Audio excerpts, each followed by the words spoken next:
নমস্কার বন্ধুগণ, welcome to my channel.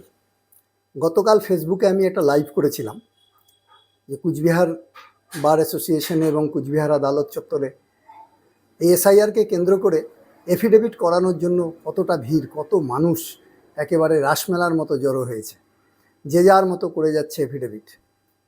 কিন্তু অনলাইনে যে অ্যাপ্লিকেশন জমা হবে বা অ্যাপিল জমা হবে, সেখানে কোনো রকম এফিডেভিট দেওয়ার বিধান নেই। কে বা কারা এই এফিডেভিট করতে হবে এই রেওয়াজ তুলে দিয়েছে এবং সেটাকে কেন্দ্র করে মানুষ হুড়মুড়িয়ে একেবারে এফিডেভিট করানো নিয়ে ব্যস্ত হয়ে গেছে। যাই হোক, ওই এসআইআরকে কেন্দ্র করে যারা যারা অ্যাপিল করবে, কিভাবে অ্যাপিল করবে, কোথায় অ্যাপিল করতে হবে,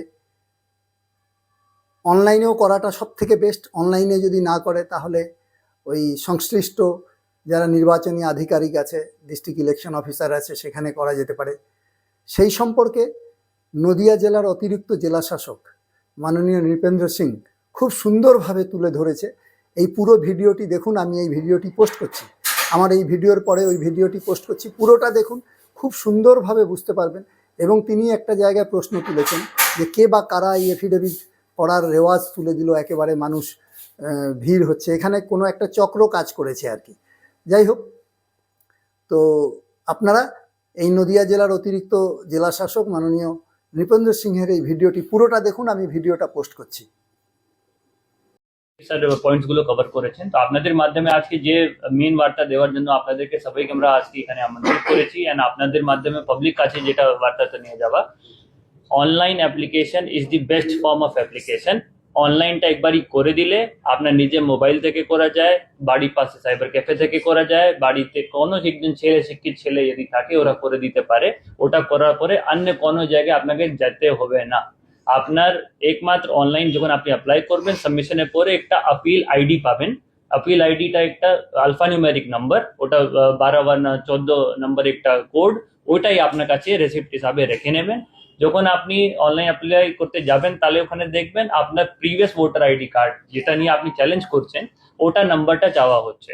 যখন নাম্বার আপনি দিচ্ছেন ভোটার আইডি নাম্বারটা, অটোমেটিক্যালি আপনার নাম, বাড়ির ঠিকানা, আপনি কোথায়কার ভোটার, সবকিছু অটো ফেচ হয়ে সিস্টেমে চলে আসছে।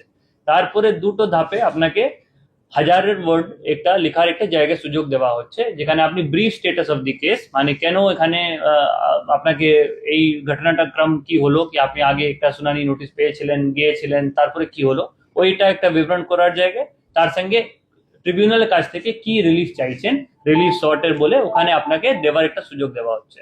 তার সঙ্গে অনেকে লোকের মাথায় প্রশ্ন থেকে যাচ্ছে স্যার কি আমি ডকুমেন্টগুলো আপলোড করছি না, সেই কারণে আমাকে ফিজিক্যালি এখানে প্রিন্ট আউট নিয়ে আমাদের ডিএম অফিস অথবা এসডিও অফিসে জমা দিতে আসতে হচ্ছে। তো ওটা যা এখন অব্দি আমাদের গাইডলাইন এন্ড ইনস্ট্রাকশন ক্লিয়ারই আছে।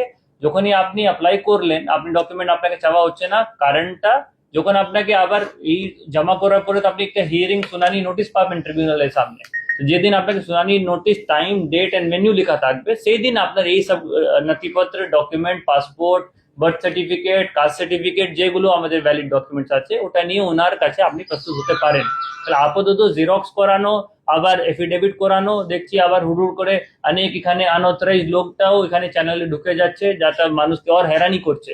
এখানে এটা এফিডেভিট করাতে হবে, ওখানে এটা লিখাতে হবে। প্লিজ ওই সবগুলোতে যাবেন না। আপনাদের মাধ্যমে এটাই অনুরোধ সবের কাছে, অনলাইন অ্যাপ্লিকেশনটা করলে সব থেকে ভালো। যারা আমাদের গ্রামাঞ্চলে থাকেন, যেখানে ইন্টারনেট নেই, মোবাইল ফেসিলিটি নেই, ওদের জন্য একটা ফেসিলিটেশন ডেস্ক, যেরকম আমাদের ডিএম স্যার বলেছেন, প্রত্যেকটা সাব ডিভিশনের পাশে একটা ডেডিকেটেড ফেসিলিটেশন ডেস্ক এন্ড একটা অফিসে করে দেওয়া হয়েছে, যেটা টাইমিংটা মোটামুটি অফিস টাইমের সঙ্গে সকাল 10টা থেকে বিকাল 5টা বা 6টা অবধি থাকবে। लेकिन ওখানেও কোনো প্যানিক করার দরকার নেই। একবারই আপনি যদি কালেকশন সেন্টারে চলে আসছেন, তাহলে আপনার অ্যাপ্লিকেশনটা আমরা অবশ্যই নেব, তারপরেই কাউন্টারটা ক্লোজ হবে।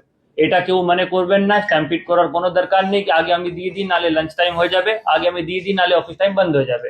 ওটার জন্য আমরা স্টার্টিং 1 তারিখ থেকে, মানে 1 এপ্রিল থেকে এই কাউন্টারগুলো সুবিধা চলছে। আর এটা আগাম 20 দিন বা 25 দিন, যতক্ষণ না আমরা পুরোটা এক্সস্ট করতে পারছি, এই পুরোটা নিতেই থাকবো। তো there is no time boundation, time limit নেই, সেটা মাথায় রাখবেন না কি আপনার একটা টাইম বেরিয়ে যাচ্ছে, এটা অফিসে কালেকশন নেবেন না। আর এত দূর থেকে আজকে আমরা যা নোটিস করে দেখলাম, অনেক দূরে দূরে থেকে করিমপুর হোক বা তেহট্ট হোক বা কল্যাণী হোক, সবাই ভাবছে কি এখানে রবীন্দ্র ভবনের ডিএম অফিসে জমা দিতে হবে, সেরকম নয়। আপনার বাড়ির কাছে যেটা সাব ডিভিশন অফিস, ওখানেই আমরা এসি ওয়াইজ ভাগ করে অলরেডি হেল্প ডেস্কটা করা দেওয়া হয়েছে। আপনাদের মাধ্যমে ওটাই অনুরোধ কি আপনার ওই সাব ডিভিশনাল হেডকোয়ার্টারে আপনি জমা দিতে পারেন।